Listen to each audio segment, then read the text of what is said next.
Tonight on Sports Night in Auburn.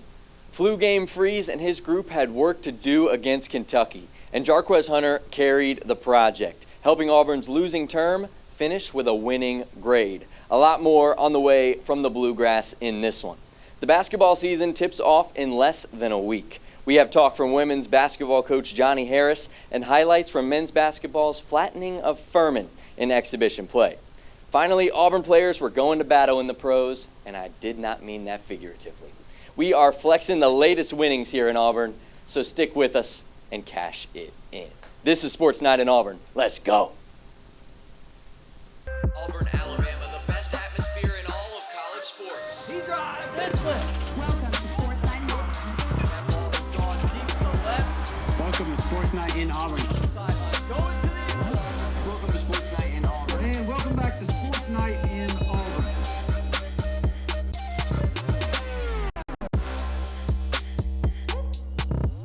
Auburn football entered Saturday's game on a 4-game losing streak, but the Tigers were not just there to take part, they were there to take over. Welcome to Sports Night in Auburn. I'm Vince Wolfram. There's one man in college football that had 278 yards in a game. Real ones call him Quez. That man is Jarquez Hunter. Kentucky had lost 2 straight before it welcomed Auburn to Kroger Field. Mark Stoops and Big Blue Nation were hoping to turn their season around against the Tigers. Eagle Eye TV's Jack Corbett was in Lexington in his home state, and he has more. Jack, what's the word? On Saturday night, the Auburn Tigers took on the Kentucky Wildcats in Lexington in a late-night matchup. This game between the Wildcats and the Tigers would be a battle of who would take the bottom of the SEC. Both teams have struggled in conference play, and after the first quarter, it looked like Auburn would be taking that throne. UK's offense was based around a 2-quarterback system. Brock Vandegrift, the UGA transfer, and Gavin Wimsatt. These 2 QBs led their team down the field to put UK up 10-0 after the end of the first quarter. Going into the second quarter, Auburn fans were quickly losing hope, but Keandre Lambert-Smith said, "Not so fast." KOS got on the receiving end of this pass from Payne Thorne to give Auburn their first 6 points. What was more interesting, however, was where the 7th point came from. Returning starting kicker from last year, Alex McPherson, made his season debut in this game against UK, and after his extra point and a field goal later in the second, this game was tied 10 points apiece at halftime. The second half of this game should really just be called the Jarquez Hunter Show, because that's exactly what it was. Hunter was on the end of both touchdowns for Auburn in the second half, and he finished this game with 278 rushing yards, the 4th most in Auburn history. The UK defense was simply unable to stop Hunter, and his dominance led Auburn to a 24-10 victory. Head coach Hugh Freeze had this to say after the game about how important this win was for his team. Yeah, well, just to see them happy and their continuous hard work, to be gratified with the feeling of an SEC win on the road. You know, the hope is you come and win one on the road, that it grows your confidence for sure for the next time, because it's not going to get any easier. Auburn comes out of Lexington with the win, and they'll be back at home next week versus Vanderbilt to face quite a tough team that's taking down some big dogs in the SEC. Eagle Eye TV, I'm Jack Corbett. Thank you, sir. Plenty of highlights to take away from that Tigers win. And the weekend fun doesn't stop for 3 Auburn guys who were named SEC Players of the Week. Tutal Miller, Keldrick Falk, and Jarquez Hunter. Miller, the senior from Memphis, is representing the offensive line that had a great showing on Saturday. Miller and the rest of the line made all the room in the world for SEC's leading rusher, Jarquez Hunter, to have the 4th best rushing performance in Auburn history. Keldrick Falk was holding it down on the other side of the ball as he recorded his 3rd game this season with 2 sacks. That's a beast. Hunter really put the country on notice with his showing last weekend. He had another "Hey Mama, I made it" moment on Monday as he joined the SEC Network to talk about the Kentucky game and what made him so dominant. Give me the flex. Give me the flex in front of the camera right here. There you go. Strong, my man. Jarquez, you ran for 278 yards. You're one of those guys that feels like you've been around forever, and that's a credit to you, bursting on the scene as a young guy. Has it hit you yet? I mean, the next time you guys will go out and play, it's going to be November. Time's running out here, man. What's that like for you as you get to the stretch run of your college career? I mean, I remember on the bye week, I was driving back to Auburn, and I was like, man, this is really my last half of the season of my senior year. This is really my last year going out here playing for my teammates. I mean, I just go in every week and just try to give it all for them boys out there in the field, because I know they'll do the same for me. I mean, I play hard for my teammates. I play hard for the coaches. I play hard for the Auburn family. I mean, this is my last go-round.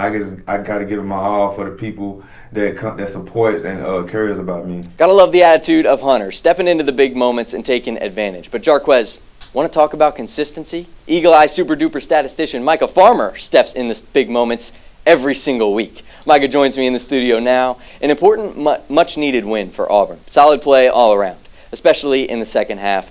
Micah, what were some factors that aided Auburn in getting back in the win column last weekend? Well, the main one is obviously the play of Jarquez Hunter. You've already talked a lot about his big day, but the play up front from the offensive line was also great, opening big holes for him to run through. And if you can keep the offensive line playing at that level and Jarquez running at that level, that's really going to open the play-action game going forward. You're going to be able to beat teams off play-action. So I think this is really the first step to fully opening the Auburn offense the rest of the season. Yeah, and Hugh Freeze, he arrived late to Lexington on Saturday morning because he was dealing with what was described as a 24-hour bug. But that wasn't all he was down for the count for with over the last couple of days. Preparing for Vanderbilt quarterback Diego Pavia is a headache of its own. I'm sick of seeing that quarterback. I've had enough of him, and what a competitor he is, and the job that Clark Lee and his staff have done there. Man, to be in the games and have a chance to win all the games they're playing against the nation's elite is so impressive. And I don't know, what year is this for Clark? Third or fourth year. I do think it speaks to, and I know nobody likes to hear this, but man, good coaches, which there's no bad ones in this league. I mean, you get time to really establish your culture and your locker room and people that believe in your system. You should be, better when that fourth year rolls around for sure. And I think that's definitely happening there, and boy, they're just playing with so much confidence, and they know who they are. Frankly, it's hard to blame Coach Freeze here. He's been outscored by Pavia's team 70-24 in their previous meetings. He has to acknowledge the challenge of containing Pavia and the strong force of the Vandy offense. Micah, who are some Commodores to keep an eye on heading into this week? Well, you mentioned the first one already. It is quarterback Diego Pavia. This has been the real leader of this Vandy team. Leads them in both passing yards and rushing yards. Works the option game really well. Can find players down the field. Has a decent deep ball. The one vulnerability for him is he likes to play hero ball a little bit. So if you can get him outside of the construct and then make him throw back across the middle, I think that's how you slow him down, force some turnovers. Their tight end, Eli Stowers, is one of the best 3 tight ends in the country, in my opinion. He is incredible. Has a huge catch radius, really fights through contact well, can come down with contested catches, and that's why he leads this team in receiving. He's usually too athletic for your linebackers and too big for your DBs, so Auburn's going to have to solve that matchup nightmare for sure. And then finally, linebacker Randon Fontenette. He leads their team in solo tackles. He's all over the place, has 2.5 sacks as well. If you want to get Jarquez going in this game, Fontenette is going to make that a problem. You're going to have to stop him in the gap and really slow him down. Thank you, Micah. We're going to be hearing a lot more from you later. I think Hugh may have a fear of letting quarterbacks go off. One guy in particular that comes to mind is Deuce Knight, because Knight in a Notre Dame uniform was so scary that Hugh Freeze had to flip his commitment to Auburn. Knight had an awfully fun Friday night under the high school football lights in Mississippi. Over 650 yards of total offense from Knight alone. Allow me to repeat myself. Over 650 yards of total offense from Knight alone. 538 passing yards, 113 rushing, 9 total touchdowns. George County came out with a very, very low-scoring win of 68-49. The youngin is serving signs of superstar. But don't you worry, Deuce. We have a superstar in your spot in the meantime. And guess what? His name's Brett Fouts, and he's in command of the Fouts forecast, which is next on Sports Night in Auburn.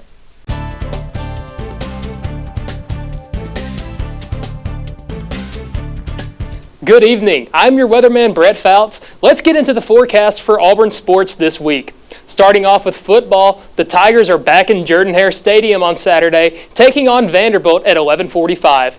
The high temperature for that day is 82 degrees, so we should be expecting that high to hit right around halftime of this game. So expect it to be pretty warm despite the calendar saying that we're still in November.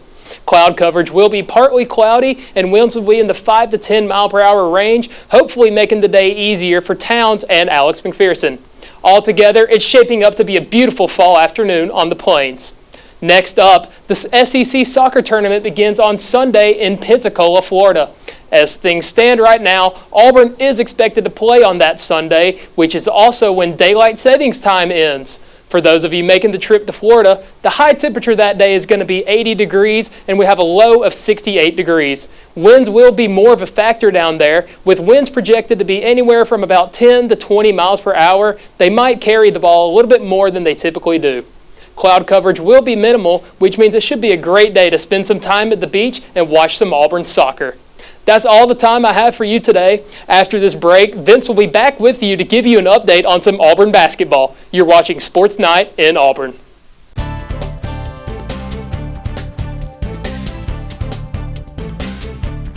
Welcome back to Sports Night in Auburn. Janai Bruman and the team are back in Neville Arena for the first time this preseason on Friday. Last Sunday with the Tigers' first showing in Greenville, South Carolina, matching up against Furman.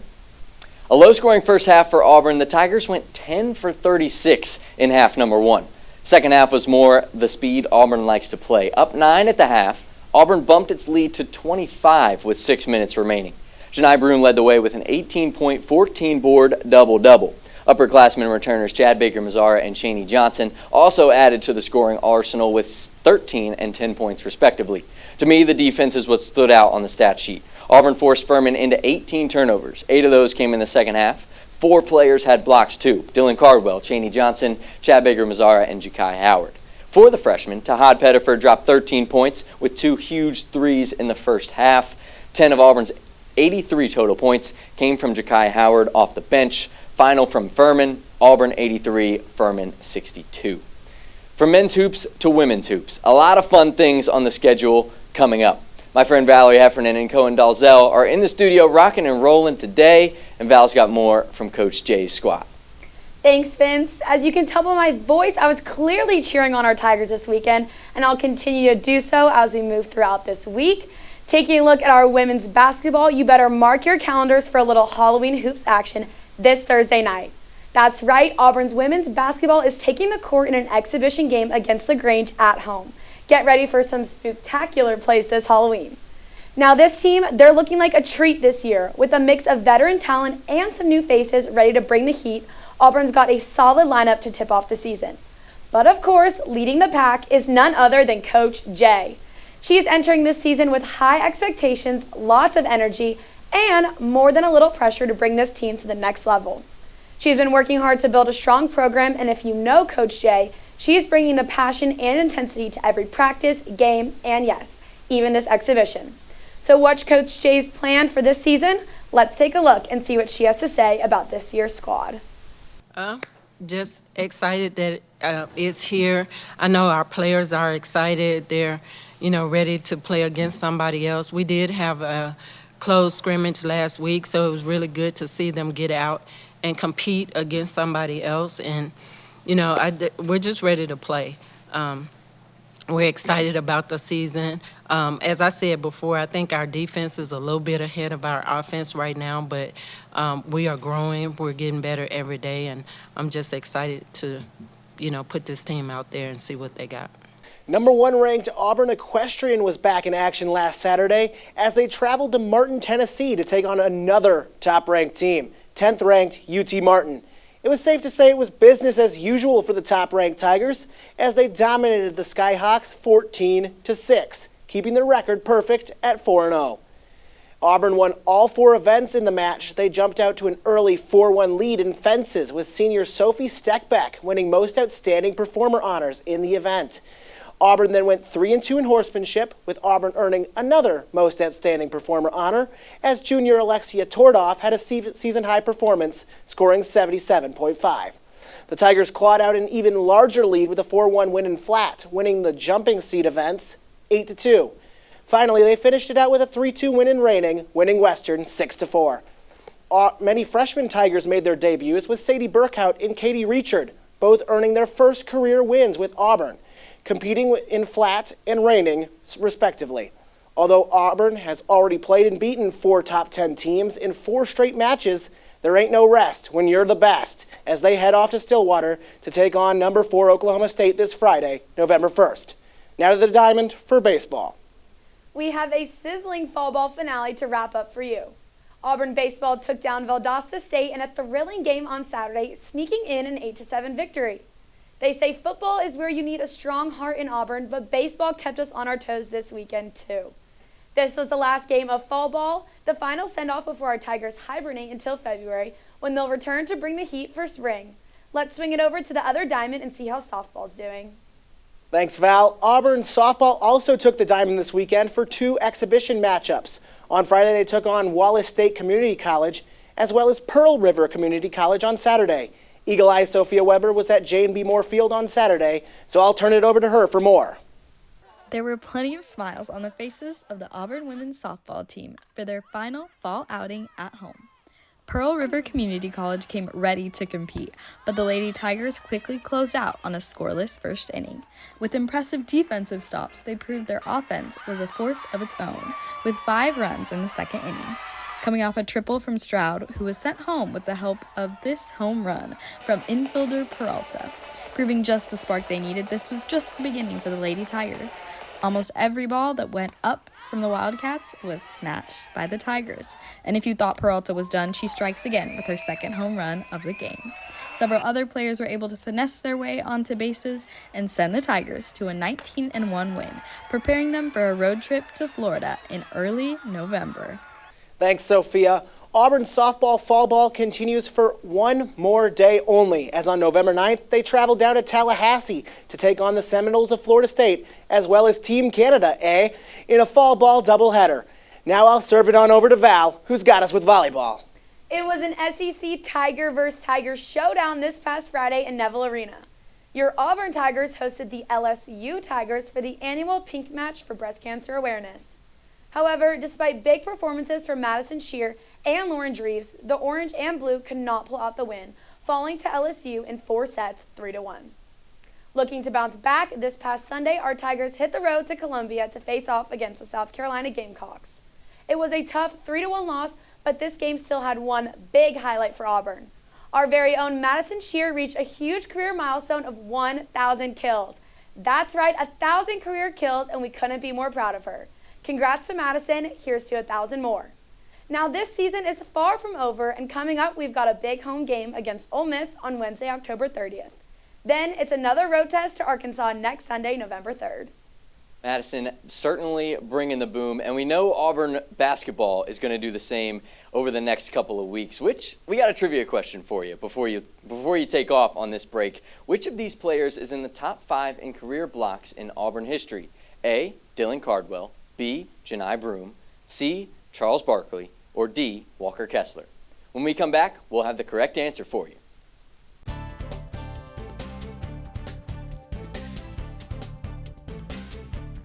Basketball is my favorite sport. Let's go. Trivia time. Which of these players is in the top 5 in career blocks in Auburn basketball history? The answer, it may surprise you. Dylan Cardwell, big number 44. Dylan is 5th in program history with 158 blocks, including that one. Janai Broome coming in at 6th with 156 blocks. Walker Kessler right behind him, 155. And the round bound of rebound, Charles Barkley is actually last on that list with 145 blocks. That ordering may surprise some people, but big shout out to the Jumbotron man for etching his way into the top 5. Now I'm going to throw it over to my friend Val now for some updates from the green. That was a mouthful. Take it from here, Val. Thank you, Vince. It is time to tee up some exciting news about our Auburn men's golf team. They're wrapping up their fall season with a big one, the East Lake Cup in Atlanta, Georgia. Our Tigers kicked things off today facing number 12 Florida State in their first match after tying for second in round 1. It was an epic battle on the greens, but Auburn took home the win with a 3-2 W over the Seminoles. The team is set to take on number 11 Georgia Tech in tomorrow's championship match. This is their last fall action until February, so they're going to make it count. Let's send some good vibes up to Atlanta and hope for some low scores. Not only are they having a big week in Atlanta, but our Tigers are also making some honors off of the green. A big congratulations to Josiah Gilbert, who was just named SEC Golfer of the Week. Josiah has been absolutely on fire this season, and this award is just the icing on the cake for his hard work and dominance on the course. Another huge shout out to Ryan Eshelman, who just won the 2024 Tom Cousins Award. Now, if you don't know what this award is, it's a prestigious honor given to one male and one female student athlete at the East Lake Cup who best exemplifies the civic, community, and philanthropic values of East Lake founder Tom Cousins. So not only do we have talent on the course, but we've got the heart off the course as well. Let's cheer on our Tigers as they continue to tackle the East Lake Cup, and we'll be patiently waiting to see what they bring in the spring. Women's golf also wrapped up their fall season last week in a 3-day thriller at the Old Waverly Golf Club in West Point, Mississippi. The 18th ranked Tigers managed a 4th place finish in a stacked field, only trailing to Florida, number 7 Mississippi State, and 14th ranked Vanderbilt at the end of the tournament. The Tigers were headlined by their young star and sophomore Anna Davis. She finished 3rd in the tournament after shooting an even par 72, a sizzling 7 under 65, and finished off with a 1 over 73. Davis's day 2 65 was her lowest round of the fall season, in which the sophomore has showed out. She has finished in the top 3 of every tournament this fall, including a tournament win at the Illini Women's Invitational. Auburn has finished 1st, 2nd, 3rd, and now 4th. In a mostly successful fall campaign, they go into the winter break confident and playing great golf. The winter break for Auburn women's golf lasts until February 3rd, when they get a little break from the cold as they travel to Rio Mar, Puerto Rico, to take part in the Lady Puerto Rico Classic. Now over to the court for some tennis. Our women's tennis team have been making waves over in Hilton Head at the ITF Women's 35K, and boy did they deliver. Big congrats to Angela Okutoi and Myrna Rafat, who fought their way to the doubles final. These two were an absolute force to be reckoned with, showing off some amazing teamwork and serious skill.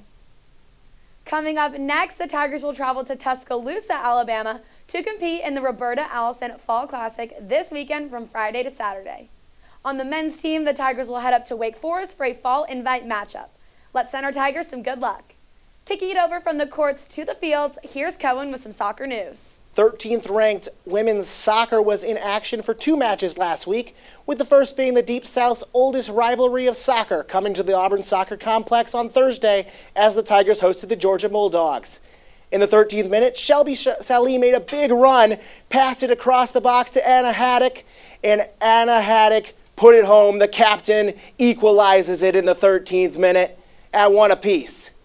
In the 71st minute, Auburn had a penalty. Mallory Mooney, bottom left, right in, gives them the 2-1 lead. Within the last minute, the Tigers would concede as Georgia found the equalizer to force the draw at 2 goals apiece in Auburn's final home match. The Tigers finished an unbeaten 8-0-3 at home in the season before heading to South Carolina to play the number 22 Gamecocks on Sunday. In the 45th minute, Olivia Candolino hit the crossbar. Jordan Crosby finds the ball, knocks it home, bottom right, with less than 10 seconds remaining, a buzzer beater to equalize at 1 apiece. South Carolina would find a goal early in the second half, and despite the Tigers' efforts, the closest they would get to the equalizer would come in the 83rd minute as Olivia Woodson hit the woodwork. Auburn dropped their final game of the season 2-1. The season is not over for Auburn as they take a little trip down to the beaches of Pensacola to play in the SEC soccer tournament from November 3rd to November 10th. A win gets an automatic bid to the NCAA Women's College Cup tournament for the chance at a national championship. Auburn awaits seeding and their matchup for the tournament, which will be known after the end of SEC regular season tomorrow. Alrighty, it's time to make some waves with Auburn's swim and dive team. This past weekend, our number 13 men and number 19 women's teams headed to UNC Chapel Hill for a showdown. The men's team put up a valiant effort but came up short, falling 169 to 131. On the other hand, the women's team made waves with a thrilling victory, winning 154 to 146. Coming up, the swim and dive team will be competing in the Georgia Tech Invite from Friday, November 22nd to Sunday, November 24th. Let's run it up and find out what our track and field team has been up to. Now that was smooth. Very, very smooth. Auburn Track and Field is competing at the top this week. Friday, the SEC Championships begin at Texas A&M in College Station. The Tigers are ready to take off and hopefully set some records in the conference championship. For our trivia question before we head to break, we know Bo Jackson is number 1 in this category. Who is second all-time in career rushing yards in Auburn football history? A, Jarquez Hunter, who had a week. B, Cadillac Williams. C, Ronnie Brown. Or D, Tank Bigsby. We'll be right back after this on Sports Night in Auburn.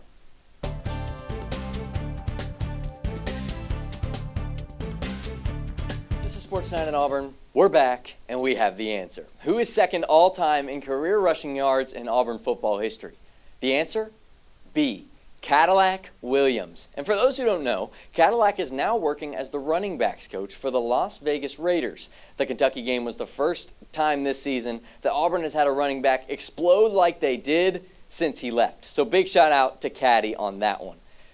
Now we're going to take it to some roster moves with my good friend Micah, who is back in the studio with me now. Micah, let's look at the NFL this week. What went down, my friend?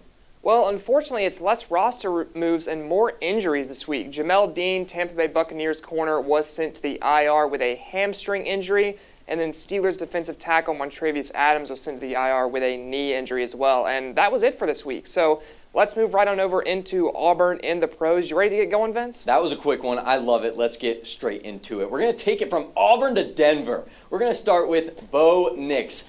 Honestly, he's probably the quarterback in this rookie class that has grown the most over the last couple weeks. Oh, for sure. His best game in the NFL so far last week, going 28 for 37, 284 yards, 3 touchdowns in the air, 1 on the ground. Let's check it out. He beat the Panthers 28-14, which granted, Steph Curry says go Panthers, Scott Van Pelt says not so fast. Yeah. But Bo Nix, he did his thing. He did do his thing. Look at him right here. Fire the strike over the defender. Great throw right there. Great catch from Adam Troutman there. Then the 1-yard rush into the end zone. Good old tush-push play from the Broncos. Another fake handoff. Send it by the defender to the running back. Tiptoe right on by the pylon into the end zone. Enough to put him in the conversation with the hymns of the NFL. We're looking at him right here. Bo Nix, Jameis Winston with his Cleveland Browns got the start in the win last week. Jalen Hurts with a win as well, and Jaden Daniels with arguably the best pass of the season so far. But Bo's in the conversation, and we heard from him after the game talking about how comfortable he is in the system in Denver. Yeah, I thought I had good vision throughout the day. You know, guys were out there making, good catches, great plays. And so, yeah, I thought we put a complete game, at least in the first half. We got to do better in the second half. Trying to find the same rhythm that we had in the first half. But overall, I thought it was good, growing each and every week and, finding ways to get better. From Denver to Pittsburgh, we're going to go to the former Auburn wide receiver Darius Slayton, who had a big day. Starting it off with his 43-yard catch. Micah, tell me a little bit about Slayton's game on Monday night. Well, it was an incredible game, especially considering he's playing with Daniel Jones. 4 receptions, over 100 yards, 108. Great catch there down the field. Big play. Monday Night Football as well in primetime. What a game for Slayton. Slay. They got the loss to the Steelers, unfortunately. But our next guy, they got to win. Anders Carlson, we love kickers here on this program. We love them. They are our favorite athletes. Yes, they are athletes. Anders Carlson in the second game. Absolutely athletes. Absolutely. Yeah. 49ers, second game in the red uniforms. 6 of 6 from Anders Carlson. Had the 12 points, and here's the kicker. His longest one was from 50. Good one. Deep bomb from Anders Carlson for the Niners as they took down Dallas 30-24. Down goes Prescott. Last one for the day. Auburn in the pros. Roger McCreary said, Jared Goff, come here! Got him off the edge there. The corner blitz. You got to love a good corner blitz. And even though the Titans did not come out on top, they got obliterated. I love this play. Love a good old corner blitz. Taking Jared Goff down to the turf. Gotta love Roger McCreary getting after the quarterback there. And that wasn't the only physical play from former Auburn Tigers this week. We had 2 incidents that we're going to touch on here for trending Tigers. What way they're trending? Up to the viewer. But let's check them out. First, we're going to take it to Seattle with Derek Hall, former Auburn defensive. Oh my goodness, look at this. This is, you don't love to see this, but honestly, I'm about to form. There was UFC fights last weekend. I think he was probably watching. It looked like he was getting after it. Don't love to see it, but Derek Hall, trending Tiger for this week. From the NFL to the NBA, we're going to take it to Jabari Smith. Talk to me on this one, Micah. Look at this. Gets out of bounds, then gets tangled up there, then the shove. Get away from me, Jeremy Socon. Look at that. Yeah, I don't want extended hands from 6'10 Jabari Smith coming at me on that one. No, thank you. It's a no for me. I don't want that. Scary for me. I'm not about it. But I tell you what, that is one way to wrap up our show. Fighting there. We love that. For more Auburn sports, make sure to check out our YouTube and social medias on Twitter and Instagram. Make sure to follow and keep up with us all year long. For Sports Night in Auburn, I'm Vince Wolfram. This is my gang. Good night, and War Eagle. War Eagle.